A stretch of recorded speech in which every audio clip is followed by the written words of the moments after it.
La privatisation de l'éducation en Côte d'Ivoire s'est accompagnée d'une marchandisation. Cet extrait du dernier rapport du Mouvement ivoirien des droits de l'homme, MIDH, jette un pavé dans la mare de l'éducation nationale en éclaboussant les fondateurs d'établissements privés. L'enquête dénonce également une offre éducative publique limitée qui contraint certains parents d'élèves à opter pour le privé. Notre étude a montré que de 1970 jusqu'à 1992, l'État de Côte d'Ivoire consacrait au moins 5 à 8% du PIB à l'éducation. Et en ce moment-là, la courbe d'évolution des élèves dans le privé a chuté de près de 22% à moins de 10%. Donc aujourd'hui, on est à moins de 5% du produit intérieur brut qui est consacré à l'éducation. L'Organisation des parents d'élèves et étudiants de Côte d'Ivoire appelle à privilégier l'école publique pour une égalité des chances face au droit à l'éducation. L'école privée a pris le pas sur l'école publique. Et donc nous souhaitons qu'il y ait plus d'établissements publics financés par l'État de Côte d'Ivoire que d'établissements privés.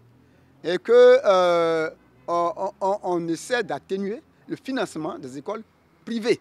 Pour un élève orienté dans un établissement privé secondaire, l'État verse à l'établissement 120 000 francs CFA pour le premier cycle et 140 000 francs CFA pour le second cycle. Cette subvention est souvent majorée de frais complémentaires, un trop perçu que recusent les parents d'élèves. L'État dit, moi j'ai pas assez de classes, je te donne mon enfant. Au lieu de 60 000 francs ou 70 000 francs que les autres te donnent, moi je te donne 120 000 francs. Tout compris. Mais pourquoi tu t'en vas demander encore de l'argent à l'enfant ou bien aux parents de l'heure pour que son enfant soit à l'école? Alors ça, nous, on dit non.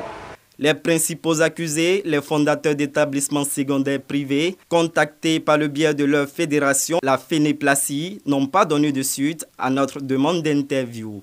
Les mêmes problématiques étant décriées dans l'enseignement supérieur privé, le réseau des écoles supérieures et universités professionnelles de Côte d'Ivoire a bien voulu nous répondre. Les frais d'inscription dans nos établissements ne devraient pas excéder 85 000 francs.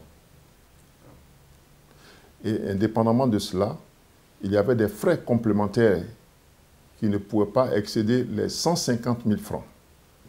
Par contre, pour atteindre le volet des 150 000 francs, il faut que l'établissement qui reçoit les étudiants ait des acquis ou autres éléments qui améliorent les conditions de dispensation des cours.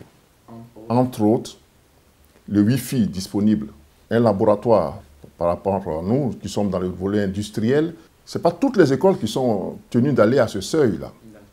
Vous ne pouvez pas avoir des frais complémentaires en formation tertiaire qui vont jusqu'à 150 000. Pour Charles Memel Kakou, la formation dans le supérieur public coûte bien plus cher à l'État que celle dans le supérieur privé. L'État subventionne à hauteur de 450 000 pour le secteur industriel et 350 000 pour le secteur tertiaire.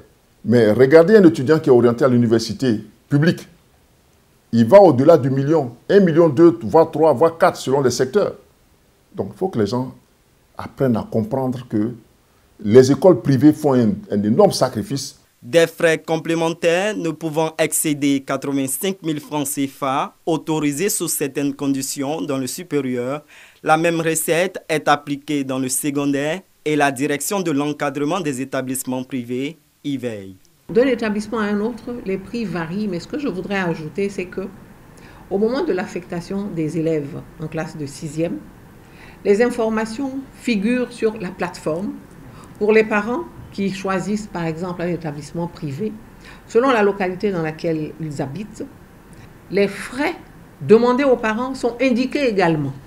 Dans la même localité, vous avez plusieurs établissements. C'est à vous de choisir ce qui vous arrange. Vous choisissez en connaissance de cause.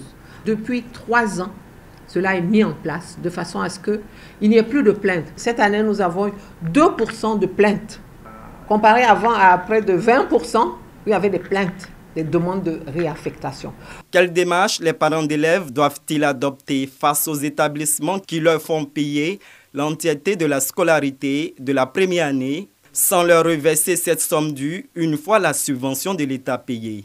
Quand le parent se trouve confronté à une situation, à cette situation, ils viennent nous voir et nous intervenons auprès de l'établissement. cela doit être laissé à l'appréciation du parent. On vous propose que la première année, vous payez la totalité, mais que les autres années, cela vienne en soustraction de ce que vous devez payer. Face à la limite de l'offre éducative publique, les établissements privés représentent une alternative de choix pour l'État de Côte d'Ivoire qui édicte les conditions d'application des frais complémentaires. L'inobservation de ces conditions par certains établissements privés renchérit le coût de l'inscription des élèves. Les propositions des parties prenantes sont attendues dans le cadre des États généraux de l'éducation pour une meilleure prise en charge des élèves affectés dans le privé.